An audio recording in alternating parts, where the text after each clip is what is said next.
This podcast is brought to you by patreon.com/Talking Simpsons. Head there to check out exclusive podcasts like Talking Futurama, Talk King of the Hill, the What a Cartoon Movie podcast, and tons more.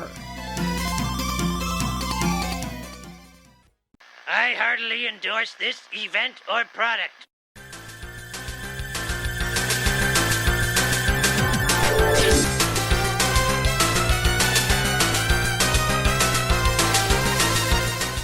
Ahoy, hoy, everybody, and welcome to Talking Simpsons, the podcast that'll be back to pick you up later. I'm your host, Senor Beaverati Stan Bob Mackey, and this is our chronological exploration of The Simpsons, who is here with me today, as always. Why, it's an old-fashioned podcast. By gar, it's been a while, and I'm Henry Gilbert. And who do we have on the line? I am the content creator that is not slender enough to fit down a Matt McMuscles. And this week's episode is Radio Bart. That's very righteous. Funky C, Funky D will be back to lip sync another one of their hits right after this. This week's episode originally aired on January 9th, 1992, and as always, Henry will tell us what happened on this mythical day in real world history.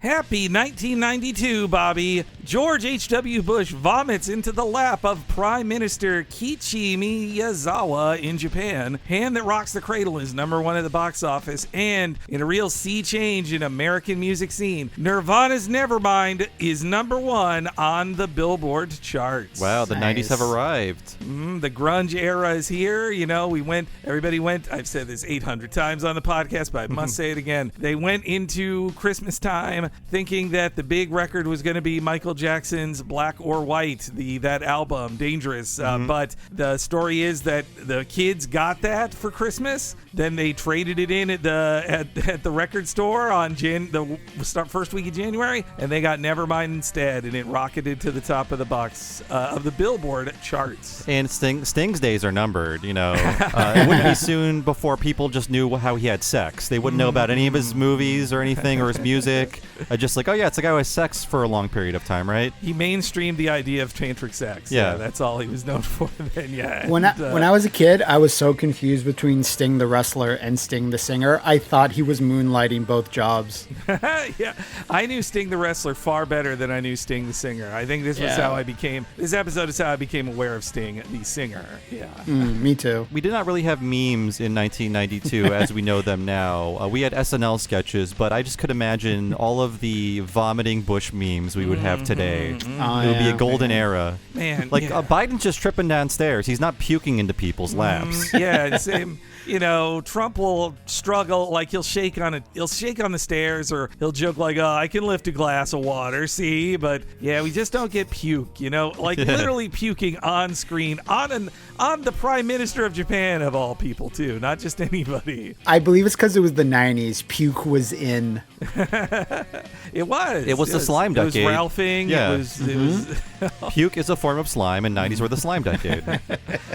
Yeah, I believe the story was that Bush he had a cold, but he refused to not go to state dinner in Japan while visiting there. And as part of his cold, he passed out and puked on the prime minister. And man, that has to be the worst projectile ever pointed at a Japanese prime minister, right? Oh, no. Topical. Hey, no, sorry, that's dark. This is going live in 3 months. I think the world will have moved on.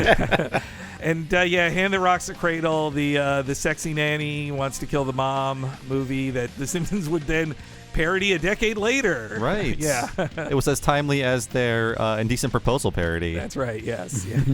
Quite a start to the year of 1992, as the first Simpsons of 1992 aired. And joining us again is Matt McMuscles. I believe Matt was last here with us for Behind the Laughter. Is that correct? Yes. Though you were on What a Cartoon about the horrible Mortal Kombat cartoon. Right. And Beavis and Butthead not too long ago as well. Yeah, Retronauts about Beavis and Butthead. That's right. That's slightly different. Frequent guest Matt McMuscles is back. No one can hear me, but I'm kissing my muscles and everyone's booing me as I do it. So, boo! Look at him kissing his muscles. Thinks he's so big.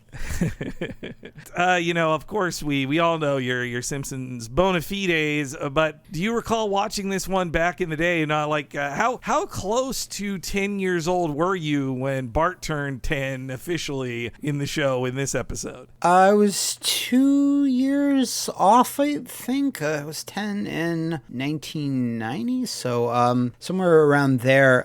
This episode, I have pretty distinct memories of, and one or two bits, like I still, from this episode in particular, I still quote today. I think I was playing a game not too long ago where you're literally on a convoy, and I just start going into the song about convoys. So this, and just, everything from season 3 has a lot more like real world, like, not consequences, I say, but the story's a little bit more grounded in families dealing with issues and stuff. And this is one of those, like, Bart's gone too far with, like, not like a crazy dumb fantasy escapade or something over the top. It's like something that could very well happen, a hoax about a child down the well, but I'm sure we'll get into it. But this is one of those ones that taught me as a kid, like, don't do this stuff. You're gonna, the entire town is gonna want to cut you up with rusty razors, so watch out.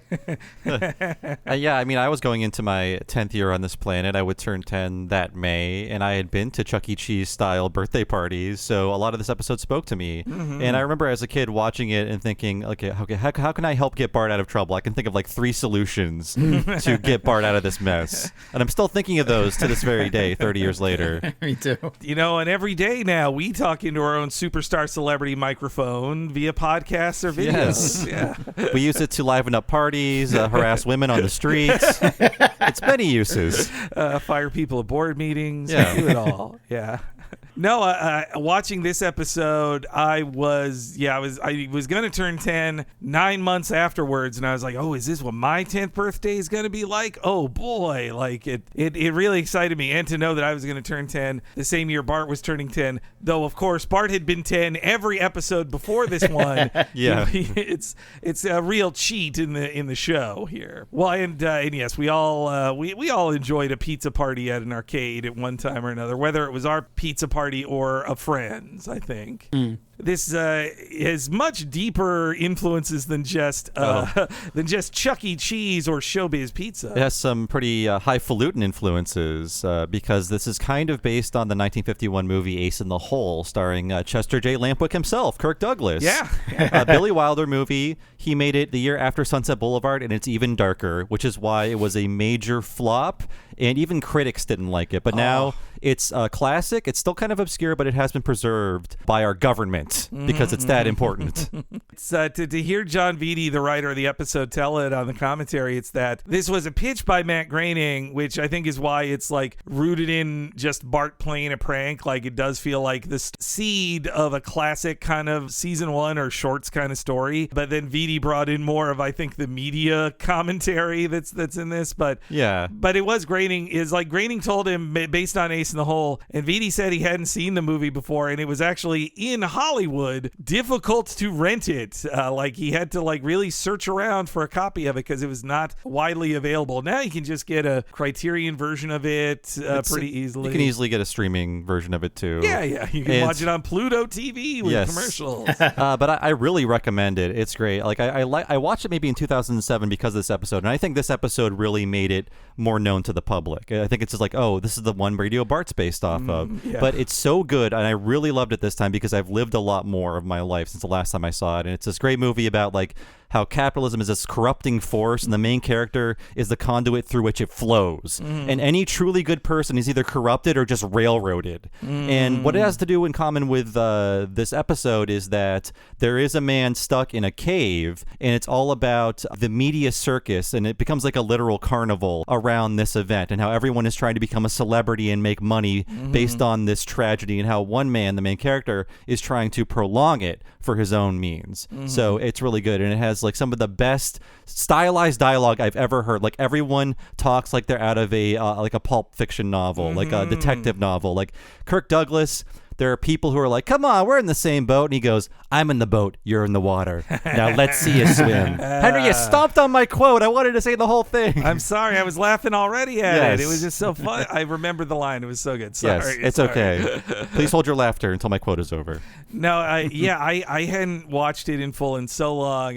Bob watching it led me to watch it as well again. It's really good. And yeah, it's so good. I saw the Criterion edition has a essay in it called Noir in the Daylight, and it really is. Like, it's mainly the movie is set in daytime and outdoors, too, and in this giant, spectacle of a carnival. Like, it's not cheap either, and yeah. And Douglas is just so like, I'll tell you what, like, you give me, I'm a $250 a day guy, and you give me for $50. I give it to you for $40. Yeah, he's this is my way back on top. I just love and the way he plays himself, like getting worse and worse, but also knowing he's evil and feeling guilty about it. Like, yeah. Yeah, I guess the one non-cynical thing about the movie is that the main character has some shred of decency, and I feel like a lot of people wouldn't in that situation. I think we've seen that quite a lot. Yes, yeah. But please watch it. You don't need to see it to understand Radio Bart or its influences, because again, it's very, very loosely based on that movie. But I think it's a great movie. More people should see, and it's still relevant today. I think. When I watched it with my husband, he then pulled up the wiki page on it, and he's like, one of the main things mentioned on its wiki page is that it influenced this episode of Simpsons. Like that. Yes, that's the Ace Hole's main thing. Yeah. So another notable thing about this episode is that it was nominated for an Emmy but lost, and they're very bitter about it because it lost to a Claymation Easter, which is a Will Vinton special that no one ever talks about. People really know the Christmas special. They know the creepy Mark Twain special with the devil in it. They don't really talk about this one. But the other nominees were the Ren and Stimpy show, no specific episode, just the show. I think that should have won, honestly, as much as I love Radio Bart. Very influential show. The other nominees were Shelley Duvall's Bedtime Stories. Just the series, not one episode. This is not Shelley Duvall's Fairy Tale Theater, but she does go, "Hi, I'm Shelley Duvall." Oh, so wow. You can find that supercut online. Okay. Yeah. But that lasted 12 episodes. I don't know why it was nominated. Not notable at all, but for some reason, Claymation Easter was the winner. I agree with David Silverman's guess is that Ren and Stimpy and Simpsons split the vote between the cool crowd, and then everybody else was like, I don't know, I know Claymation. I guess that guy should be the Claymation Easter. Let's just give it to that. I feel like all the voters are also over 60. They're like, Easter sounds wholesome. I like that filth, Simpsons and Ren and Stimpy. Though it's funny on this commentary that was probably recorded in like 2002 that they're all still bitter a decade later about not winning one Emmy when they'd won the previous 2 years, by the way, too. And they said they were very loud, poor losers at the events as well. And then it was funny to me. It was funny to me though, looking at the history like to come of like they wouldn't even be nominated the next 2 years. Then they'd win with Lisa's Wedding, and then they'd win every other year. So there was about a decade where it was like either them or South Park pretty much won it all. I feel like they were so bitter after this, they didn't submit the next 2 years. They're like, we've got our Emmys. Though, honestly, then when I think about them winning and or not winning and thinking they should have, it makes me think of like they had episodes that beat other things that I was like, well, wait a minute. Like, for example, 3 Gays of the Condo, which is a funny episode. It's I disagree. It's not good. But I'm trying to be nice. But, listen to the gayest episode ever about it. Yes, they're not very happy with it. Okay, it's not a good episode. There you go. Thank you. But and it beat Jurassic Bark from Futurama and the SpongeBob episode about clam fishing, where it was like Jaws on the water, like a classic early era SpongeBob. Then later the Simpsons episode Eternal Moonshine of the Simpson Mind. That's one where Homer wants to kill himself and jumps into like a boat, jumps off a bridge and lands on a boat. That beat King of the Hill's Death Picks Cotton.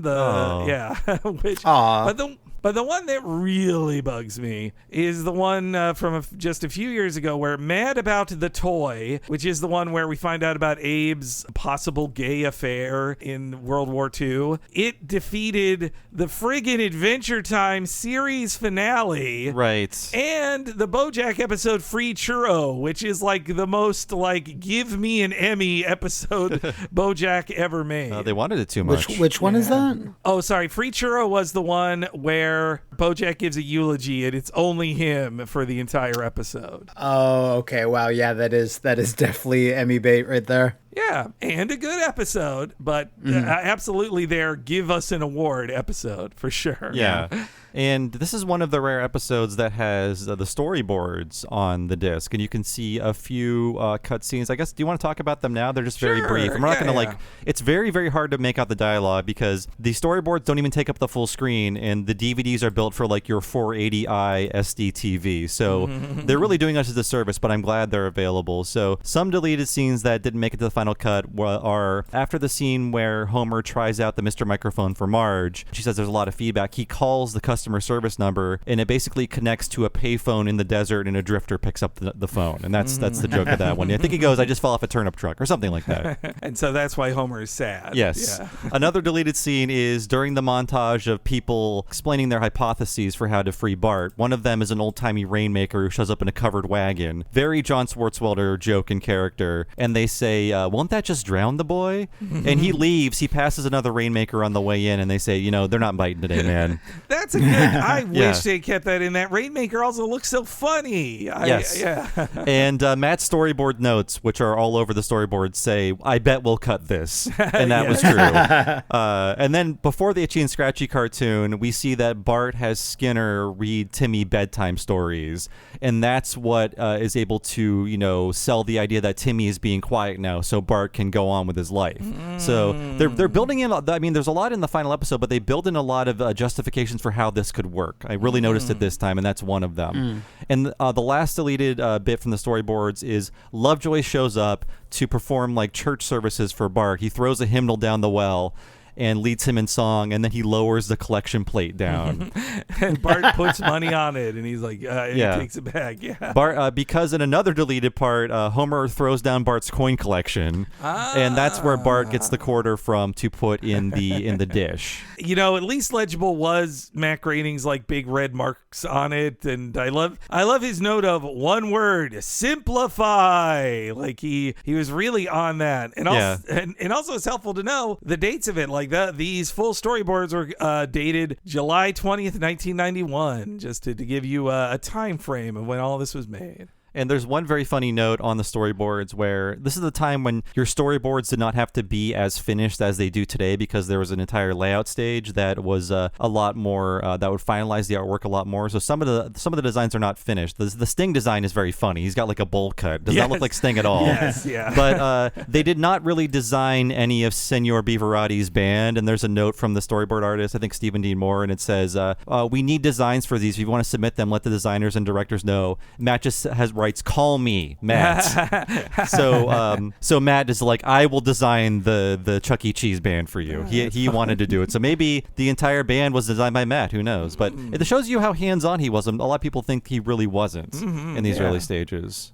No, I wish more of his noted versions of the storyboards were included on every episode. Really, I feel like it's the only ones it's only on the ones that I think it's all from David Silverman's collection. To be honest, I think that's where they're all dug out from. But all right, why don't we get in the episode proper? So we start with Lisa inventing twerking on TV in a classic meme, in the very memed. I've seen that meme every now and then. It's just like a celebratory meme, like waving her fingers in the air and dancing. Yes. But of course, Homer is quite offended by that until he sees the sexy ladies dancing on TV in a Soul Train parody. The hip shake on the girl in Homer's eyes and drool. I was like, wow, that really just is twerking. She's just jamming her ass right in the camera lens. Yeah.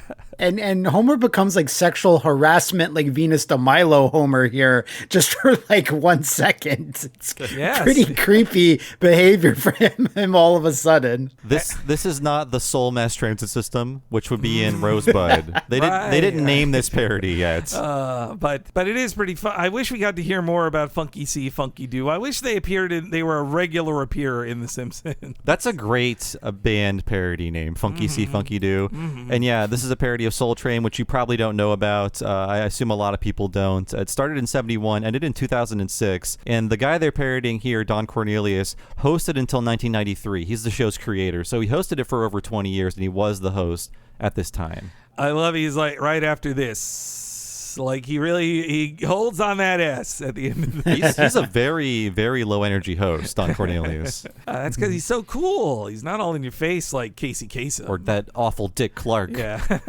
And then we also get one of the first gags about Homer just handing a nondescript pile of money to his children. Like it's the start of I need $900. Yeah. Okay, wait, what's it for? You know, on the commentary, they bring up a good point. He gives Lisa over $110. We don't see her present. That's true. I think the bigger crime is Lisa stealing from her father in this episode. You know what? Lisa told him, do a good thing for my birthday, and he did like a day later and actually ruined her birthday with the Michael Jackson thing. So if she's doing it to get revenge and just pocketed all the money for herself, I think I'm going to say turnabout's fair play. That's what I'm going to say. I guess we do have 2 child birthdays in this, not production season, but air season. I agree. But yes, that leads to one of the funniest commercial parodies in the series history, and I got it all right here. Yeah. It's the Superstar Celebrity Microphone. Hey, kids, why sit in front of the TV when you can be on the radio? We're gonna roll this truck in convoy across the USA. Convoy. That could be Bart. Throw away your bulky transmitters and broadcasting towers. The Superstar Celebrity Microphone lets you hear your voice through any AM radio. Hey, good looking. We'll be back to pick you up later. He's in for some loving. It's the perfect gift for birthdays, graduations, board meetings. You're fired. Bart's birthday's coming up. But order now, supply is limited. Limited! Do you have any of those microphones left? Yeah, a couple. You know, Marge, Bart's really gonna like my birthday present this year. It won't be like those shoe trees I got him last year, or the shelf paper I bought him for Christmas. I'll buy his love yet. That sequence there is they just reused animation from Saturdays of Thunder. Yeah, I thought so. It's one of the let's check in the bedroom and see what the story is. Yeah, yeah. And it's like slightly the lip sync is slightly off to them a little bit. I find, but I do love that he bought Bart shelf paper for Christmas. Yeah, that's a great design. Horrible gift. But yes, Mr. Microphone. This is what the parody is. Before our time, 1978. I was thinking, this is 14 years before this episode, so it would be like if they made a new episode now where Homer buys Bart like a slap chop or something. Or like Flex Seal or something from the late aughts. So OxyClean original version. Yeah. But this basically turned any FM radio to like a shitty PA system within a very limited range because you can't break FCC rules. So Bart cannot broadcast from home. No, that's one of the biggest cheats of this. But and now I was thinking, this was sold to kids back then with like the dream of I can be my own radio disc jockey. I can finally have all this power. And like now the kids are living that dream. They really can just broadcast. Like if you are a child with even just a phone, you can even just stream a game to YouTube off of your phone. Now every kid is Mr. Microphone. And they're all a competition. They are, yeah. We got to stamp them out. Younger and hungrier. So I was at a family function. There's like 2, 10-year-olds, 11-year-olds, and they're just like, "You have a YouTube channel?" And I was like, "Yeah." And they're like, "Wow!" And it's the kids are in on it. And they're like, "I want a YouTube channel too." And I was like, "You can't have one. I have it." Yeah, I'm the only one here that's allowed to have one, sort of. But they're in on it, and they know the power that can potentially wield with this type of technology. Yeah, now any kid can broadcast, but it's just how does any kid like get out of find the forest for the trees kind of thing? Like, how do you get to be famous when literally every kid can stream something? You have to be part of a prank family. You have to be actively being abused.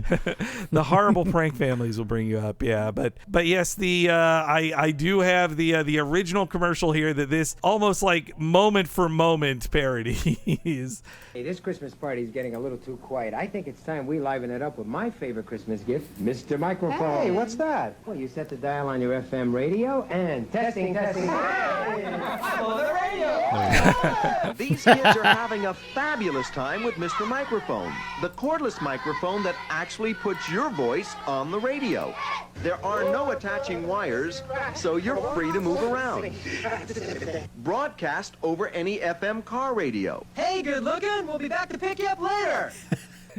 Yes, and that was the line that was cemented in all of these boomers' heads because they were all like in their teenage years and saw it on TV a ton. And Al Jean questions, why would this make a woman attracted to you? Like, wow, he can talk through his radio. And just a perfect line of like, hey, good looking, we'll be back to pick you up later. Like, yeah, it's just cemented in the brains of Gen X comedy writers forever. Yeah. And I'm so thankful that the real one was uploaded because, yeah, as a kid, this made no sense to me. I was like, yeah, Mr. Microphone. Like, it sounds cool. Though it's also great, like you can hear it in that commercial too, where they say like kids will love this commercial too is said like, hey kids, and the great joke is that Homer instantly loves it. He's like, wow, like Homer, this children's commercial has already pulled Homer in to purchase this thing. And that voice you hear in the commercial is Ron Popeil, who would later be a guest star in Futurama. That's right. And who recently passed away. That's right. Yeah, man. That's it's a Ronco thing. So Ronco's doing his own thing. Yeah. And also, yeah, the song Convoy, first time I ever heard it, it prepared me to hear it in that Futurama episode, the Parasites Lost one. Speaking of, it was good. They wanted it to be the wreck of the Edmund Fitzgerald. And if you look at the storyboards, that's what they're singing in the commercial, and that's what Homer sings to Marge. But apparently the rights to that song go to like the family of the victims, and it's hard to clear. So that's why no one's ever heard of that song. If that song had appeared in The Simpsons, people would know about the wreck of the Edmund Fitzgerald for decades to come, but instead it's a forgotten song. Gordon Lightfoot was too generous. It's also funny, they drew Quimby into that board meeting. Like, boy, it's not his voice, but that's Quimby firing the guy. Yeah, definitely. And I love the intensity of Homer's phone call. Like, well, limited. Like, every trick works on Homer perfectly. We cut to, it's now Bart's birthday. He's wearing a Kiss Me, It's My Birthday Krusty button, which is adorable, as is him being measured each year by his height by the spikes on his head. I like that too. And he grows like 2 feet in like 3 years. It's amazing. Kids have growth spurts, I guess, and pretty quick. And I mean, it would stop here. Mm-hmm. Yes, yeah, he'll never grow taller. But even though that lack of growth will cost him the part of Fallout Boy, unfortunately. But yes, we get a quick shot of Krusty torturing Sideshow Mel, which is even funnier that, in the start of Krusty Gets Busted, he almost kills Sideshow Bob to celebrate a girl's birthday. But this is even funnier, of like that Mel drops the cake, but he doesn't pratfall into the cake, and he just smiles of like, oof, okay. And that's when Krusty's like, nope, I got it. He kicks his butt right into the cake. And then he has to clean up. Yeah, I love that line. Like, while Sideshow Mel cleans up, like he's just on fire. Just a classic gag. Fire. Exactly. Yes. And I also love the posing when Krusty goes, Krusty's birthday pals for today. This reminds me of whenever anyone has to show their Kickstarter backers, though. Friends, which I've had to do. Yes, so. yeah. Now you're all loved. I think our mutual pal Super Eye Patch Wolf does a great job of that. When you get to the end of an Eye Patch Wolf video and then he goes friends, and then it's like, all right, now it's time. When he says friends, it's time for the Patreon credits roll. This is the first time I looked at these names too of Krusty's birthday pals, and I want to assume they're all from like the Harvard yearbook because the only ones I recognized were Ken Keeler, future Simpsons writer, and Patrick Verone, future Futurama writer, who went to Harvard. Mm-hmm. They're both Harvard boys. And I Googled a bunch at random. None of them had IMDb credits. I assume they could have been Harvard classmates or just random names. But Ken Keeler, 3 years from now, he'll be writing on the show. So A Star is Burns will be his first one. Yeah. Best $8 I ever spent. And I hope you listeners think that this is the best $5 to $10 you've ever spent too.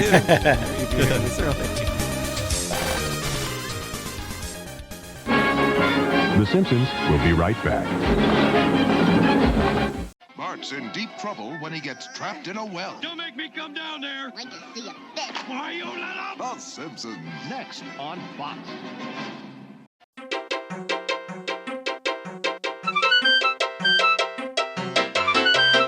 Whether or not you're the birthday boy or girl, thank you for listening to this week's episode, and a big thank you to our guest this week, Matt McMuscles. It's so great to have him back on the show. Everybody should be checking out what he does at the Flophouse, both the What Happened videos and all the other great stuff he does in the Flophouse Plays, and his podcast about fighting games, Triple KO. He does so many cool things. Follow Matt McMuscles on Twitter to learn more about it, and of course, check out his Patreon. And speaking of Patreons, this podcast, Talking Simpsons, is is only possible because of supporters that are Patreon. Patreon.com/Talking Simpsons. Sign up today not only to support us, but also to get your hands on a ton of bonus content.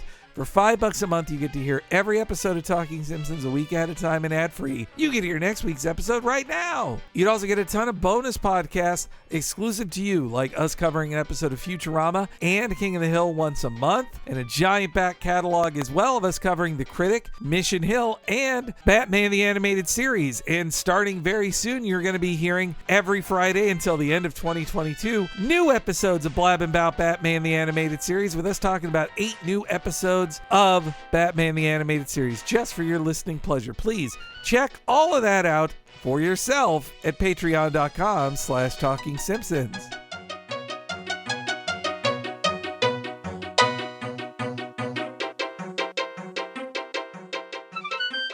And if you want something even nicer than a bag of Timmy O'Toole's baby teeth, then you need to sign up at the premium level at patreon.com/Talking Simpsons. You get all of those $5 things I just mentioned, and then you get access to one bonus podcast every month. Our premium extra long podcast, What a Cartoon Movie, of me and Bob covering an animated feature film. Very in-depth, just like we do with an episode of The Simpsons. Like last month, we talked about Transformers the movie from 1986 for over 4 hours. At the end of this month, we'll be talking about Paranorman, and there is a giant back catalog of us covering things like The Little Mermaid and Beauty and the Beast, Akira, Whisper of the Heart, Spider-Man Into the Spider-Verse, Beavis and Butthead Do the Universe, the South Park Bigger, Longer, and Uncut film, and so much more. Please check it all out for yourself at patreon.com/Talking Simpsons.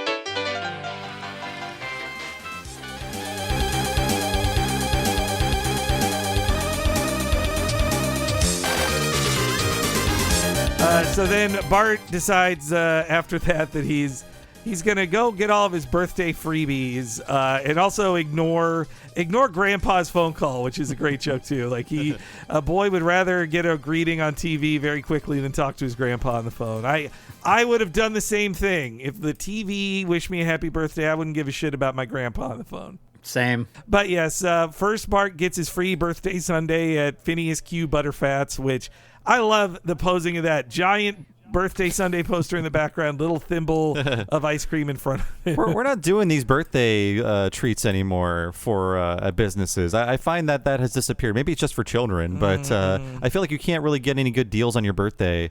You'll get an embarrassing song. That's it. Oh. Yeah, basically. You can also humiliate the staff by making them sing to you. That's true. Yeah. That's true, yeah.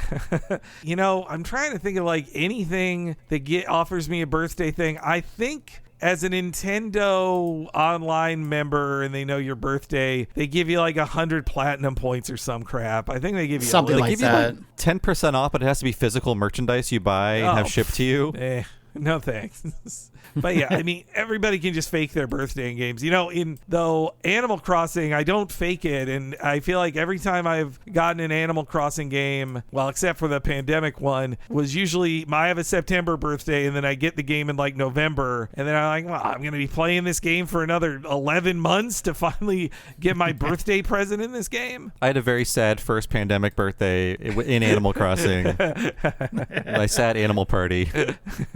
Then Bart gets his free birthday shave where he complains about digital audio tapes replacing CDs.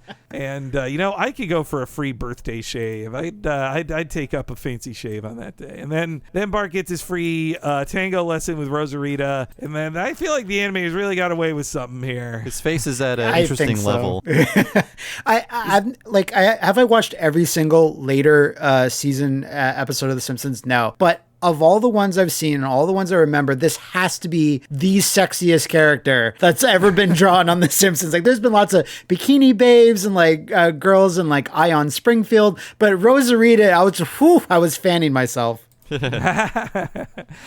you just wait until Lurleen Lumpkin shows up. Yeah. Okay. The Rosarita, yeah, she has a lot of leg, and the Bart, it's just so crazy. I love how they draw Bart, just the weird look on his face where his head is when she's doing some of her moves there. It's very, he doesn't understand. He's befuddled. All right, now it's time for Chuck E. Cheese birthday memories. Anybody got ones of going to them? I mean, I went to them, and I feel like this really captures Chuck E. Cheese at a transition point where this is the end of the child bar era of Chuck E. Cheese, where it was dark inside and the mascots were kind of seedy. It would later turn into like a kind of a Discovery Zone style experience where it was more about like moving around and climbing and going down slides, and it was bright inside. And when I saw that in my like early teen years, I was like, Chuck E. Cheese has changed. It's not about the darkness anymore. Yeah, it's not dark. It's not, yeah. Well, yeah, Matt, in your neck of the woods, did they have Chuck E. Cheeses? Chuck E. Cheese was not a thing. There wasn't even like, a Canadian parallel like Quebec McBeaver or something, So the closest thing we had is just, we had Pizza Hut. So Pizza Hut would, have the ice cream bar and all of that. And you can go get your, maybe go in for your X-Men 92 animated videotape if you took your comic book cutout for the free one. So we would have a few birthday parties there at McDonald's, but we did not have an actual Chuck E. Cheese, at least in Quebec. But I don't think there were any in like Ontario or Toronto either. So it was a pleasure. I was kind of mystified out whenever Simpsons or other shows would reference it. I was like, what is this? Why is there so many weird like electronic animals wishing children happy birthdays? It was a foreign thing to me. Yeah, I feel like writers were going to the birthday parties of their friends' new children or something like that around this time, which is why this is so true to life, especially the robot band. The few memories I have of this era of Chuck E. Cheese are of the robots being creepy, which is what Five Nights at Freddy's captures perfectly, where they were creepy when they were playing music, but then Chuck E. Cheese goes, "We got to take a break now, kids. We'll be back in 20 minutes." And then the robots just shut their eyes and the lights kind of turn off. There's no curtain that closes or anything. It's just like you're looking at dead robots in front of you. And then there was a separate room with a singular robot performance. I think it was like an Elvis impersonator, kind of like panther or some kind sort of large cat. And that's the guy who Bart is talking to, the robot Bart is talking back to later in this epishave. I feel like they're parodying that. Chuck E. Cheese, back then it was the treat of like, you can't, even if you, have an upper middle class family, you can't just go to Disneyland or Disney World or even Six Flags whenever you feel like it, and or on a birthday trip and see, the animatronic Country Bears, for example. But in your neighborhood, you probably could go to, or at least in your like county, you could go to a Chuck E. Cheese and see some of those animatronics performing in a similar enough style. And but I will say, it's a regional thing for me because I grew up in the South, and that had Showbiz Pizza, not Chuck E. Cheese. Did your Chuck E. Cheese have Confederate flags inside? No. I think they all did up to a point. Well, actually, yes, you're right. They did, actually. Until someone had to point out to the creator, you know what this means? And he's like, oh God, get him out of here. But Showbiz Pizza was the competitor of Chuck E. Cheese. It had, the bear, the Showbiz Bear. I think that's the thing they ripped off the most for Five Nights at Freddy's, because it was also inspired by the Rock-afire Explosion documentary, which was the band of that movie. I was so sad when Chuck E. Cheese took over, and of course I was like 11 by that time. But when Chuck E. Cheese bought all the Showbizes and reskinned the Showbiz characters with the Chuck E. Cheese and his Munch friends, like on the Showbiz Rock-afire documentary, you can see the training videos of like, here's how you skin the Rock-afire Explosion and turn them into the Munch band and put Munch skin on them. And it sickened me to see. I wish they wouldn't scream like that. I mostly know the Showbiz Pizza Bear from the Dick the Birthday Boy photo of young Rich Evans. Yeah, that's right. That's the only time I've seen him in my life. Red Letter Media's own Rich Evans and Dick the Birthday Boy, yes. It's the same look. Was it the same shitty pizza and the same games and all the same soda? Yes, but technically the robots were different, and I have a childhood affection for those different robots than the Chuck E. Cheese one. I think my dad brought me there because he could drink. Ah, yes. Yeah.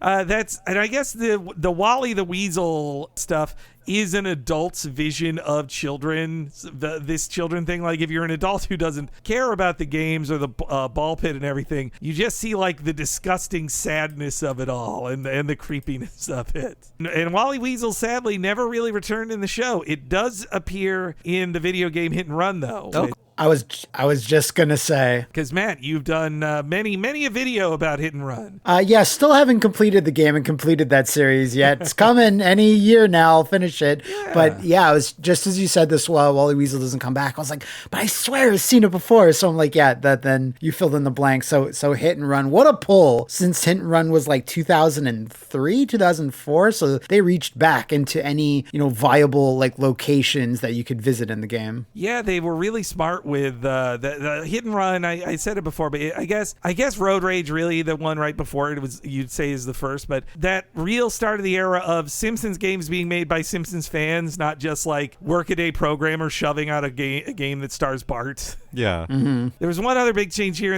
from the storyboards is that it showed Lisa like riding a pony at Wally's, but they cut that out, I think, because they realized like, well, Wally Weasels is too cheap to have pony rides. I think it was like a mechanical pony because she was like vibrating on it or something like that. Okay. And one new joke that I noticed in this watch through, it's very subtle, but when Wally comes out with the pizza, he gets swarmed by kids, and they walk past the Whack-A-Weasel game, and it's like the kids are being trained to attack Wally. Oh yeah. The joke is like they're being trained from a young age. Like when you see the weasel, you go for him. I love the guy's reaction. Like, I'll do something later. Go bug your parents. Like, maybe later. Okay. They're more excited over him than Coco Beanie himself. That's right. Yeah. And Bob, you also spotted the miscolored Sherry and/or Terry in this. Yes, a rare appearance of black Sherry / Terry. Mm-hmm. So they changed her race briefly. And then comes a true classic of video game moments in The Simpsons here with Bart playing Larry the Looter, which, pretty much is Grand Theft Auto, and its satire just got passed by Grand Theft Auto, I'd say just 10 years later. I think a decade later it would be State of Emergency, that bad game. Oh, yes. That was trying to cash in on the GTA fame. Yeah. State of Emergency was technically a Rockstar game. Yeah. Like, it's Rockstar. They paid to publish it. State of Emergency was made by the developers of Earthworm Jim 3D. So yeah, that kind of explains some things. Oof, I forgot about that. And some Tom and Jerry game, I think.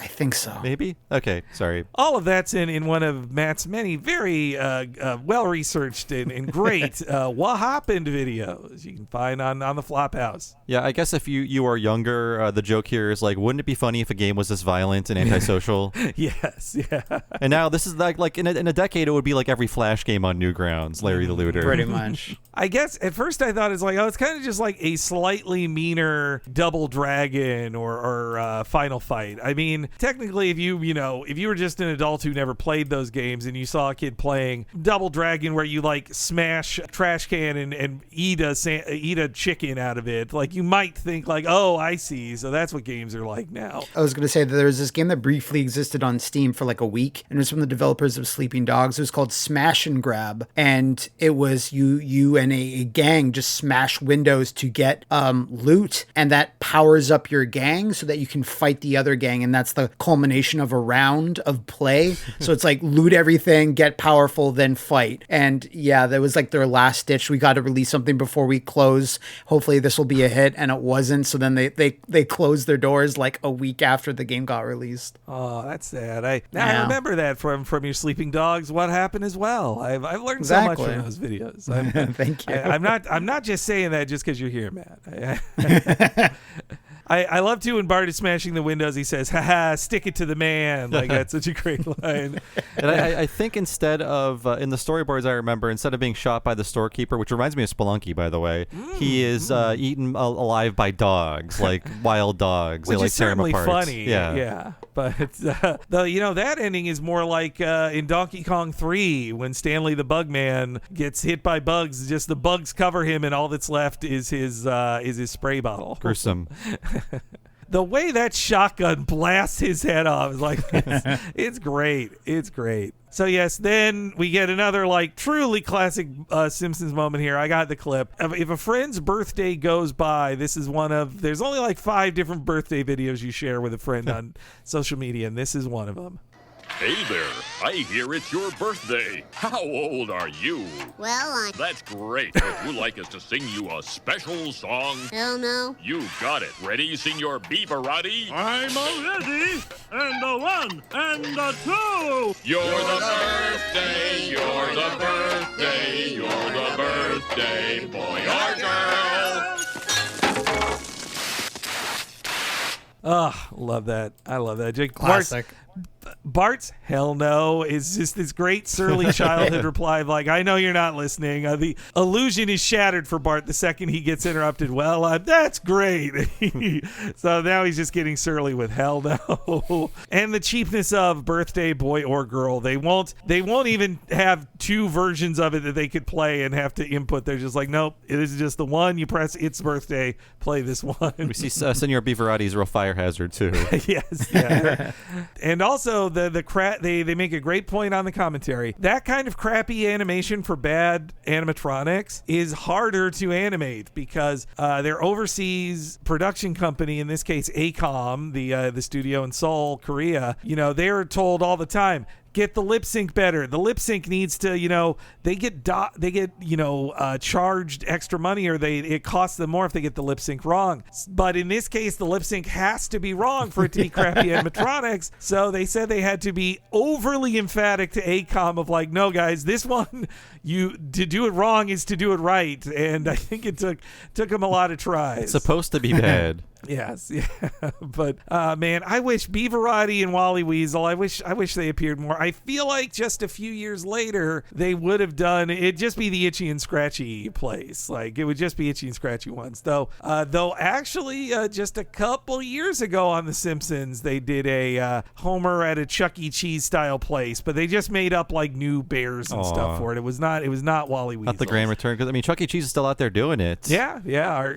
Our friends at Podcast Ride. They just went to a concert for children, they called it, where just people in Chuck E. Cheese costumes dance to lip synced things about like it's summertime, yay! Chuck E. Cheese is now a streamer. I'm sad he's not a VTuber though. I really want the VTuber version of Chuck E. Cheese. I feel like that'd be cheaper than having just a puppet play a game. Just VTube.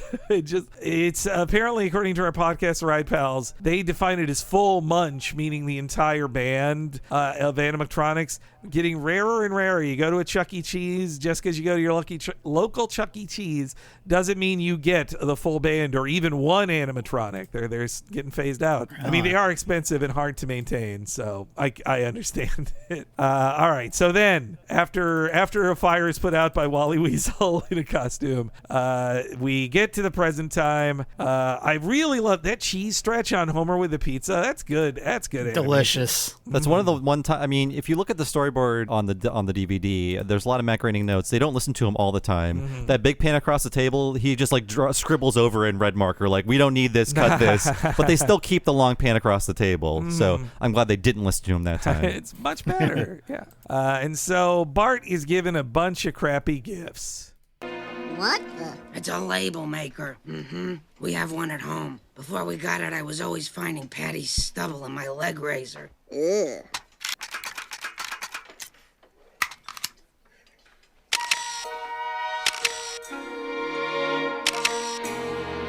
Bart, I'll bet you think nothing's gonna top that cactus. Well, check out my present. Next. Bart, be polite. Next, please. Bart, I've noticed your birthday presents are a poor crop at best. I hope this turns the tide.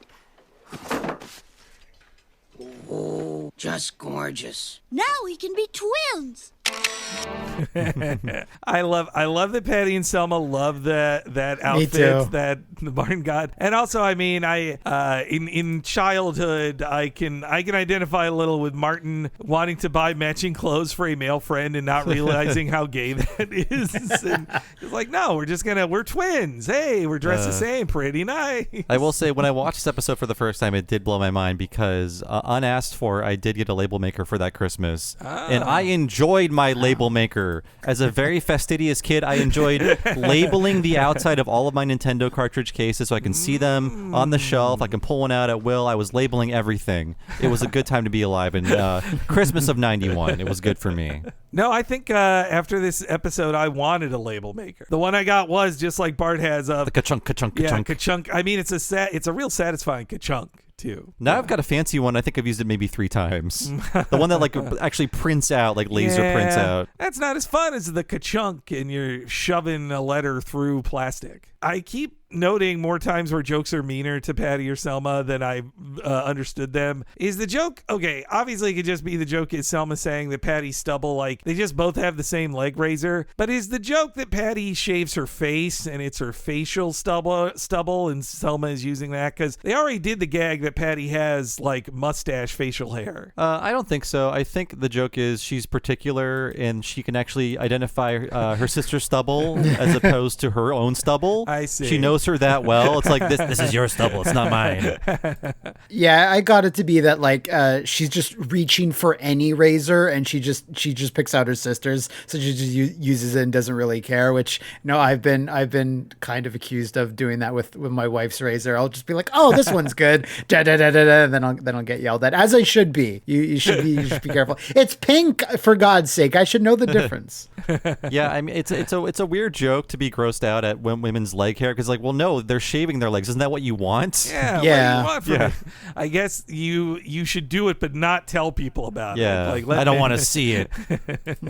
and I also love Homer's like, nothing's gonna top that cactus. Like Homer thinks the cactus was great, but his is even better. This did teach me a lesson as a kid because I was a greedy little kid who just wanted all his presents. But when I saw Homer's sadness there, I was like, oh, presents are from people, like you'll hurt a person's feelings if you don't like a present or whatever. Like, and you feel bad for Homer there. Homer actually tried to buy something he thought Bart would want. Like, this is not a normal thing for Homer to do. It's a rare instance of good parenting. Misguided maybe to think Bart would be into this, but still good parenting, I think. But in the next scene, Bart is already loving his label maker, putting it on everything. And Homer is just upset that Bart isn't enjoying his present. He's just using it to prop up his window. Is this the rumpus room? Yeah, I think you're right. Yeah, this is when Homer tries to show Bart how good the microphone could be. Oh, there's only one can of beer left, and it's Bart's. Hey, boy, how's the microphone working? Fine. Bart! I would love to get a present like that. Here you go. Enjoy. Don't! Listen, boy, this is a great invention. Watch. We got a great big convoy rocking through the night. We got a great big convoy. Ain't she a beautiful sight? Convoy. Dad! Hey, good looking. We'll be back for some dinner later. What did you say? I can't understand you with all that distortion. Oh. And she is right. He is talking too loud, which was why it's coming back in through the microphone. But it's great that Homer imitates exactly what he saw in the commercial. Yeah, it's so great. He has no new bits to do.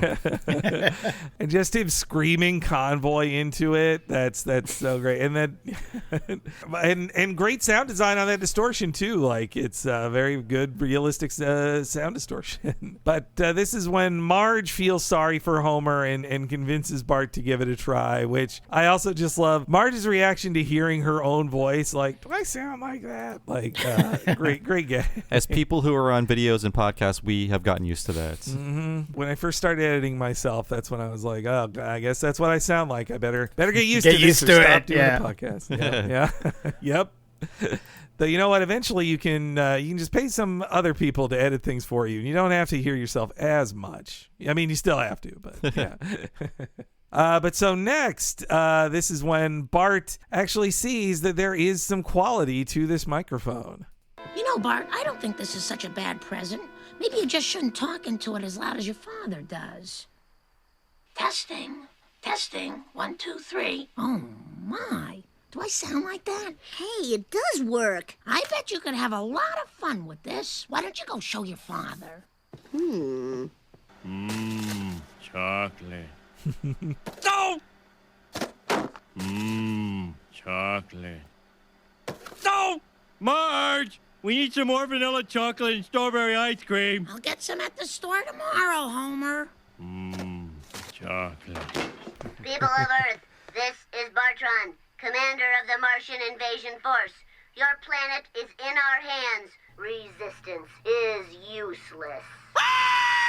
We have captured your president. He was delicious. Why, you little... Wait a minute. Does this mean you like my present? Uh-huh. Oh. Just promise me you won't play any more practical jokes. I promise. The strangled. Yeah, see, Homer won't stop strangling him to ask. He Yeah. has to know, like, wait a minute, does this mean you liked it? I was going to ask, are we still buying ice cream like this? The last time I saw Neapolitan think ice cream in this form was at my grandma's house 20 years ago, and everyone favored every flavor but strawberry. Vanilla and chocolate were the first to go, and you just had like gross freezer burn strawberry until It gets box even, was done. Strawberry's the crappiest of them all, and then of the three, I would say, but it also gets worse over time with this freezer burn. I normally like strawberry ice cream, but not like that. I've seen flavors like Neapolitan flavors in other products. Like there's Neapolitan Oreos, for example, like a few years ago. And I can't remember the last time I've actually seen one in a freezer. I think we as a society have all moved on. That's good, because I think as a dessert, you're supposed to be served a small square of it with all three flavors present. It's not supposed to be you get a giant bucket of it and choose which one you want to scoop out. And now I think we all just do like the little pints, because I was looking through my, there's like one drawer in my kitchen with implements I never use, so they're put in there. I was like, oh, I do have an ice cream scoop. When was the last time I ever scooped ice cream with this? Yeah. Because I just eat out of a pint thing and then put it back in the freezer when I'm done. Yeah. Well, and also, like, who gets ice cream that's one flavor, or even just a stripe of three flavors? Like every ice cream, I mean, if I were to get a Ben & Jerry's, or I would get a Ben & Jerry's or a Haagen-Dazs that is a flavor that's a mix of things, not just like vanilla or chocolate. I like Halo Top. Sure. Hey, if we're counting our calories, Halo Top's the best And they for have you. some good flavors that's just one flavor. Yeah, okay. Well, I still would get like mint chocolate chip or something. I want to mix it. Yeah, me too. I'm a simple man. Now I associate that Neapolitan ice cream with, I feel like if you went to a grocery outlet and you were like, say you were chaperoning like a class, you're a teacher chaperoning a class for the day. You're like, I need a giant bucket of ice cream that I can just give to all the kids. I think you will get a $5 bucket of Neapolitan. I think you will. It's good in bulk, I guess. Yeah. Such a brilliant joke that Homer just only eats the chocolate out of it, won't buy chocolate ice cream, and just has two empty boxes, and will soon have a third empty box in there. Like, that's such a great joke. And that it was in the Bergstrom episode originally, and they cut it, and they actually kept it and brought it back. It's a good time eater. A lot of repeated lines. And also Homer, new level of stupidity that he instantly believes aliens have invaded and grabs a shotgun and is just going to run off into the night with it. I guess the original joke, well, it's not in the storyboards either. I think it was just in the initial draft, is that Homer was mixing like Strychnine and Flavor Aid like Jim Jones. Right. Oh, so he was going to make his family drink poison because of the invading aliens. That's darker. That's even darker than him strangling his son until Bart says he likes it. And if you pull out your DVDs during the Bart strangling scene, if you press enter, you will see the original David Silverman layout drawing of the strangulation, and it looks great. Oh, nice. This is when they should have taken that microphone away from Bart, because what's worse than Bart not liking it is him liking it and using it for mischief. First, he pranks Marge that Maggie's talked, which I think it's great to do that one first, because since it's at the start of the act, like, you might forget that Bart was pulling pranks. So just for a second, the viewer might actually think, oh my God, Maggie's first word right here. I love Bart's reply of like, sorry, lady, show's over. We get the return of Non-Threatening Boys magazine as Lisa is talking with Janie about Corey and her love of Corey. Three Corys and a rare Kiefer are on the cover of this. By 92, Kiefer was aging out of the boy craze scene, I think. I guess he had recently been a lost boy, but that was 5 years ago, I think, at this point. Plus the scariest bully in Stand By Me. Oh, also. right. Yeah. Oh. Bart uses it for a fart joke, which I have the clip here. I love that he uses a fart joke, and then he gets high-minded compliments from Nelson for it. And then it leads to one of the funniest scenes. Again, another like true classic scene here. Krabappel, that was uncalled for. Bravo! Well done, old man. Rod, Todd, this is God. How did you get on the radio? What do you mean, how did I get on the radio? I created the universe, stupid kids. Forgive my brother. Will you believe you? Talk is cheap. Perhaps a test of thy faith. Walk through the wall. I will remove it for you. Later. What do you want from us? I got a job for thee. Bring forth all the cookies from your kitchen and leave them on the Simpsons' porch. But those cookies belong to our parents. Look, do you want a happy God or a vengeful God? Happy God! Then quit flapping your lip and make with the cookies. Yes, sir. Boy, yeah, amazing. And they really figure out Rod and Todd, because before they were just normal good kids. Now they are just like cowardly, pious weirdos who are easily misled because they're so sheltered. And this is where they figure out Rod and Todd. It's great. Yes. Yeah, you're right. The comedy with them is that they are such true believers that they can be fooled with any silly thing and honestly tortured to an extent. But they're so innocent that they don't even get mad at Bart, and they don't ever believe it's not God. They're like, well, it must be God. We have to do it. Though they're also such good boys that they even disagree with God for a second because they know it's stealing from their parents, and Bart has to tell them, like, I'm God. I say it's okay. You do what I tell you. Don't piss me off. Happy God. Happy. That's such a great line. But I also love Bart getting all those these and thous in there, like thou shalt bring me these. That's good. I have a job for thee. And Cartwright's on the commentary too, Nancy Cartwright, and she mentions that this is one of her favorites to like perform live at if she's giving a speech somewhere. She loves to hop if James Lipton is talking to her. Yes, yeah. This is when Bart decides he's going to take it to another level. This is after playing God, Bart's hubris reaches a whole new level. I think in the storyboards, it's more clear that the old well is on school property. Yeah, it's supposed to be near the elementary. And on the storyboards, like, Matt Groening drew like a little roof over the well that they don't end up actually putting in the show. So I think he wanted like a traditional well with like the bucket and everything. It'd be harder to animate around that roof. I think they were right to not keep it in there, I think. But yes, this is when Bart lowers his radio and he sees how far down it goes, which is a warning for later for him. And he tricks groundskeeper Willie just for a second. And that's Willie's like, I'll get you in trouble. And the fact that he like has to take a long sip from his flask for a nip of courage. A wee nip. Wee nip, yeah. I mean, John Vitti very smartly is building in all of these like justifications and mechanics to the prank where, Bart was going to lower the radio and he wasn't just going to drop it in. He was going to lower it in, and he doesn't bring enough rope, so he can't get it back. Right. So that's why it's still functioning, but also he cannot obtain it again. Mm-hmm. And then later we find out, it's actually too dark to see the bottom, which is why that could never happen, honestly, in real life. But they build that justification in, like, why can't they see Timmy? It's too dark. Yeah, we have to believe what Timmy says. Timmy says he has no parents, so we can't find his parents to ask them. Like, yeah, Bart is pretty good at working on the fly with that stuff, too. This is when Jasper, it's so perfect that Jasper is like honestly, like a character out of Ace in the Hole, the old man going like, by Gar, well, say by Gar later. He was like, some boy fell down the well. Like, that's a perfect line for Jasper to say. And right at the well, we see Dave Shutton is there, which I think him being the closest to the well and one of the first asking questions, that feels like a reference to Ace in the Hole's Chuck Tatum. Yeah, that's right. And this is his real last big appearance before Al Jean brings him back once, and I think season 14. Mm-hmm.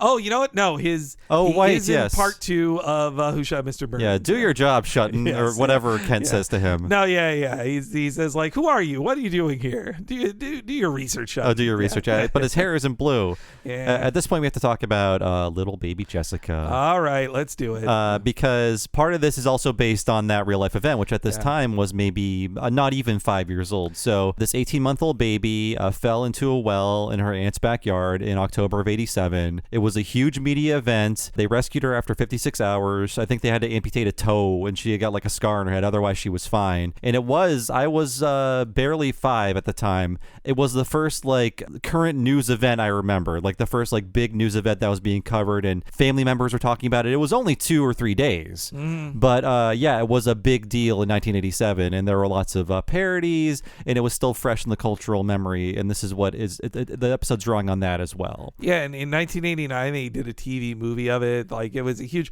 I remember it being a huge event too. One of the first things like you turn on TV and my exposure to 24-hour news media coverage of something of just like, well, we're gonna stick with this thing. Like it's I don't know. Did the Baby Jessica news get up to your side of the border, Matt? It did, and I remember the TV movie, like, I have vague memories of watching it or my parents watching it. So I think at the time this episode aired or around then, I was like, oh yeah, there's some baby Jennifer, I couldn't remember the exact lady girl J name, but I was like, oh yeah, there's this baby that fell down a well. That's what this is like lampooning at the time. So the other source you were saying, the older movie, I was like, I had no idea about that, but this was all Baby Jessica's show to me. Yeah, and people getting stuck in things is always big news. This is mentioned in Ace in the Hole, the story of Floyd Collins. In 1925, he got stuck in a cave, and it was because the radio was new. It was one of the first big worldwide news events that could be covered live. He was not rescued in time. And of course, this is new since we last covered the episode. There was the Northern Thailand incident in which like a football team got caught into a cave system. And of course, that's where we all learned what Elon Musk was truly about, calling heroes pedophiles. Oh, God. And yes. I read he actually won the defamation case. He's like, oh, pedo guy is just slang in South Africa. Don't worry about it. I wasn't calling him a pedophile. Yeah. But yeah, all 12 boys and their coach survived. I believe a rescue worker did drown in that attempt. Oh, that's but it was big news. Like, people like hearing about people stuck in things. Yeah. Remember Balloon Boy? The hoax? The hoax got us all. Like, that was Timmy O'Toole. That was truly Timmy O'Toole. Yeah, that's in Ace in the Hole. Yeah, he explains that factor. He's like, 1,000 people, who cares? Nobody. The bigger the group of people don't care. But if it's one person, it's a human interest story. And I love that in Ace in the Hole, his boss, the editor-in-chief, who's supposed to be the good journalist, like he's the moral compass, he's like, I hate that style of journalism. Like, it's not really, it's just tugging on heartstrings for attention. Like, it's not real journalism. Well, I don't want to spoil Ace in the Hole, but yeah, in the real world, the Jessica story, like, at least it had a happy ending, and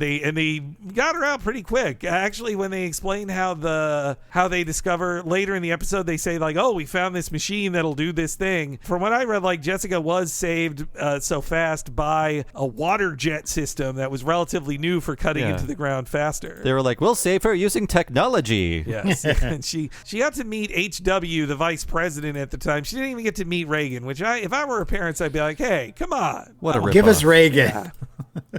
I read a 2017 30 years later story with her where she is like in her early 30s then. I guess she'd be in her mid 30s now. She lives still in the same town. I'd have moved out of that town if I was her, but and that everybody knows her as Baby Jessica, like, oh, it's Baby Jessica, but she's married and all that. But the saddest part of the story from 2017 was that a bunch of people gave donations and money to her, which was put into a trust fund so her family couldn't get it. And when she turned, I believe, 25, the trust fund unlocked, and it was 1.2 million. Oh, which wow. Pretty good, though, not truly rich, but unfortunately, well, she says a good chunk of that, she did buy a house in Texas with it, but she said a good chunk of that went away in the 2008 recession thanks to the market crash. She lost a lot of it. I thought she tripped and it fell down a well. She apparently lives within like 2 miles of that well still. Like, so, it could strike again. I would not go near that thing. If she honestly, I think though the Ted Turner, CNN at the very least, should have just paid her $5 million for all the programming her well falling into gave them. Like 1.2 million, that's low. Think of all the Noid commercials that aired during that event.